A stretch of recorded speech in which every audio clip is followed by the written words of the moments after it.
Welcome back to the channel, folks. And on today's episode, you see the thumbnail, so you should already know. We got the mighty ducks in the building today. Hit that like button, hit that subscribe button, get down in the comment section. Tell me what you like about them ducks. First, you already know, I gotta hit you with that intro, baby. Stars in the ceiling of my coupe, but I started from the bottom, 2-bedroom pigeon coop. And it was 7 of us, so we had to make room. I remember plenty nights sleeping on the floor. Daddy got a warrant, crackers at the door. Mama working double shifts at Burger King. All right, fam, we back with it once again. I'm gonna go ahead and show y'all a little what we got going on. This the conduit handhold. It's not a terminal, folks. Understand, it's not an actual terminal. It's going through conduit. So you got to run it through that orange pipe and go find it. Most likely it's going down here or it's going across the street. Let's see if we can find some markings in the road. There we go. You see the box right there, the white paint box? That means it's going to the right. You see that? So let's go down here and find that. Oh, there it go right there. You see that? There go the L. There go the L. So when you out here in the field, understand, just look for the markings sometimes. You see the blue markings, that's the water. You see the white markings, that's for the infrastructure. So that's the terminal, well, a handhold, not actual terminal. Coming here and L and across the street.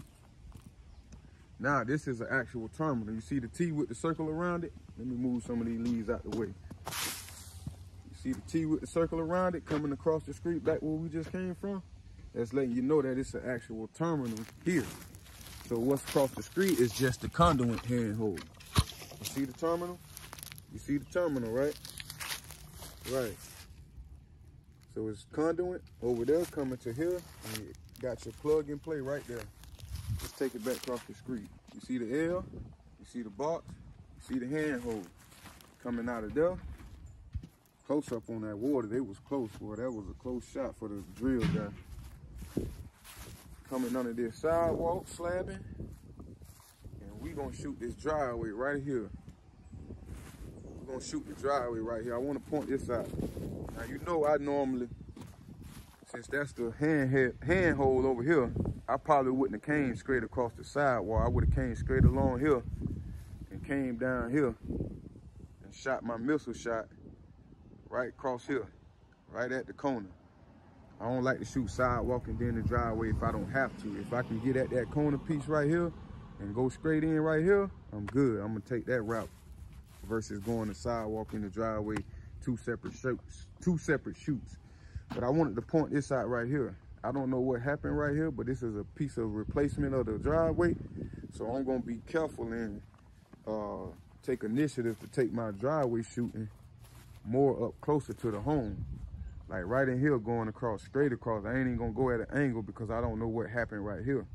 So I'm gonna take my chances of coming right here and going straight across to avoid whatever happened right there to why they had to replace that piece of the driveway. All right, coming out of the driveway, we're coming around the side of the house, right over here. This particular customer preferred her line to be ran up front under the driveway, which I like to tell most customers that's the best route to take when your connection point is on the opposite side of the house and it's wrapping all the way around. Like I like to tell y'all, anytime your line is going all the way around the house, just know that it's gonna be even more of a chance of it getting cut versus going up front. So let me go ahead and get everything set up, guys, and I'm gonna cut you right back on. You already know. See, I'm holding the selfie stick, right? Gotta get y'all a little view of me. See what I'm doing? Go ahead and point some things out to you. I got to turn that camera around, but I wanted to show his ugly face first. I know I'm ugly, but I'm good looking ugly.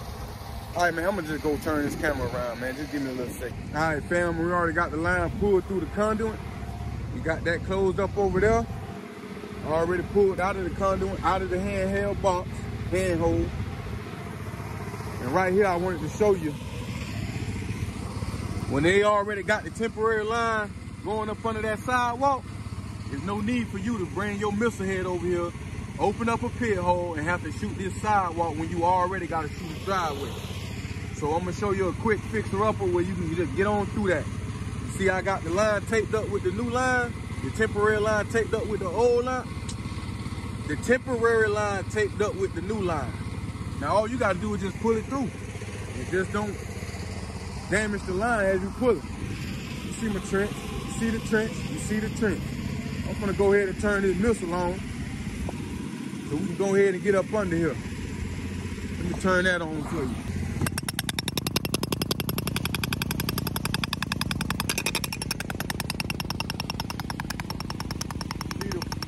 The main thing to do right here is to keep your foot on that. You gotta have some pressure. If you take your pressure off of that, that's what's all we're gonna do right there.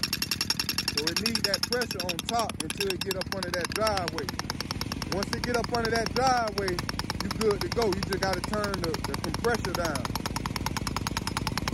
See how it's going? Because it got that pressure on the back end of it pushing. But once it get up under there, you're gonna have to turn that compressor down so it can ride on its own without you having to keep that pressure on the back end of the hose. You see if it can be able to ride without the pressure. It's gonna ride for a little while and then it's gonna do that. So that's the main reason why you want to turn that compressor down.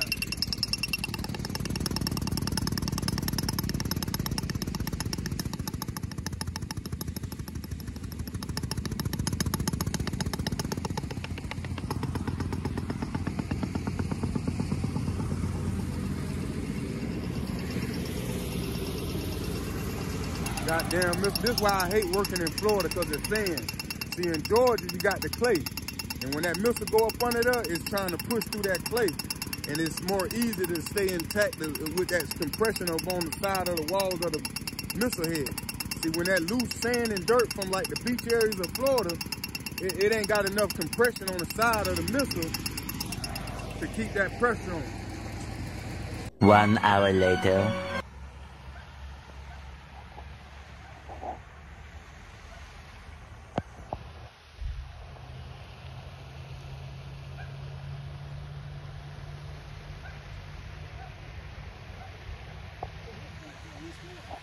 You got to introduce yourself to the channel. I tell everybody, you got to introduce yourself. So I'm gonna turn this camera over to the guy. I'm gonna let him introduce himself. My name's Guy.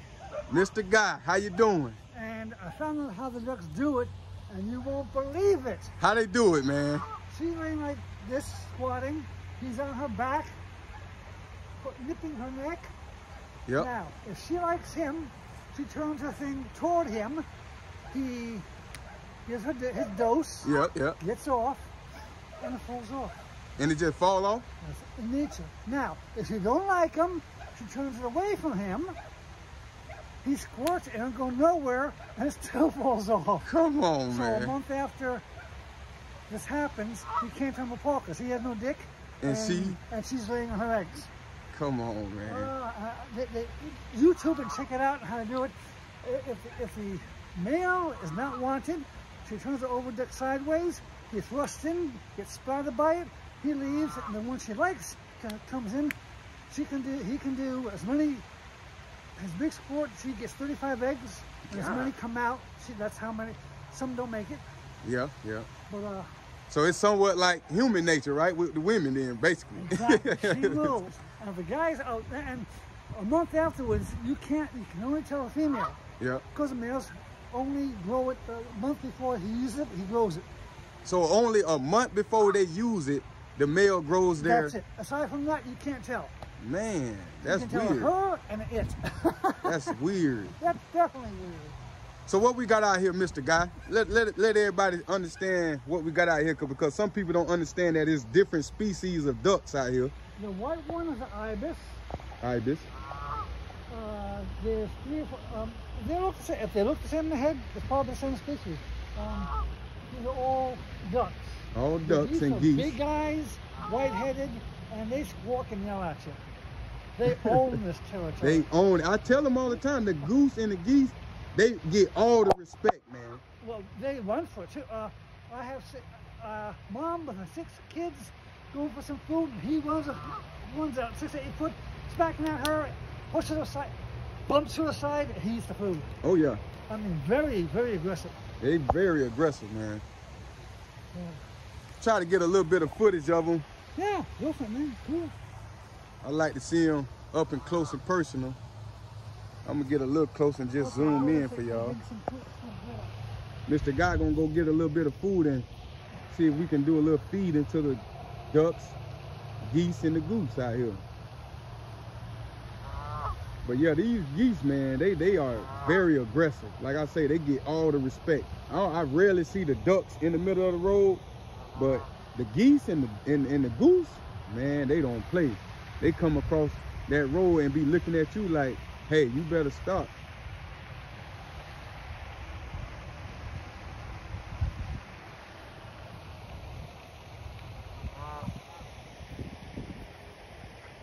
That's what I was trying to understand right here, right? You see the ducks with the green necks, and then you got that one right there that's kind of more brownie. I thought that was like two different type of ducks, but Mr. Guy said that it's all the same ducks. It's just over time they go to shedding out they colors. So there go Mr. Guy, he's feeding them a little bit of bread right now, and from what he say, they are so aggressive, man. They'll walk up on you and try to snatch the bread out your hand. Look. They don't play, man.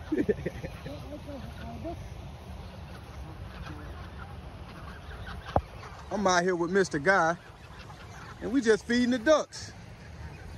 Well, Mr. Guy feeding the ducks. I'm being the cameraman for him. Oh, see? They don't play, man. They'll come up on you, boy.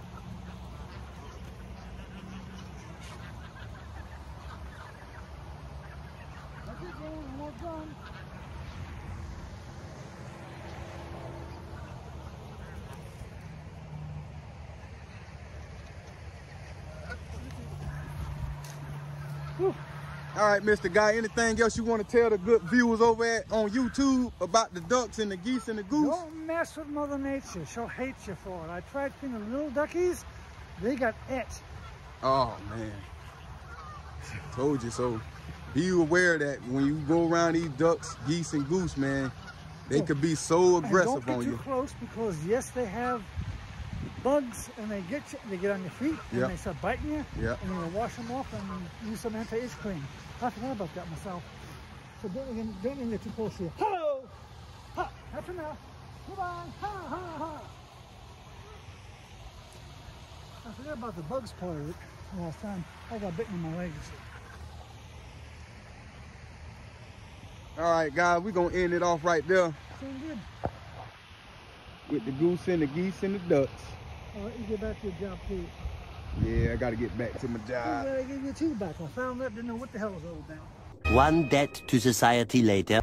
All right, guys, that's gonna end it for this video. I hope you enjoyed the video. I hope you learned something, because I was pointing out a lot of key things in this field. So I hope you learned something. But overall, I hope you enjoyed watching the ducks. I really hope you enjoyed watching those ducks. I did. Mr. Guy did. So I hope you did too. But until next time, man, you already know the slogan. Stay prayed up, stay blessed, and stay getting to that money. Stars in the ceiling of my coupe, but I started from the bottom, 2-bedroom pigeon coop. And it was 7 of us, so we had to make room. I remember plenty nights sleeping on the floor. Daddy got a warrant, crackers at the door. Mama working double shifts at Burger King.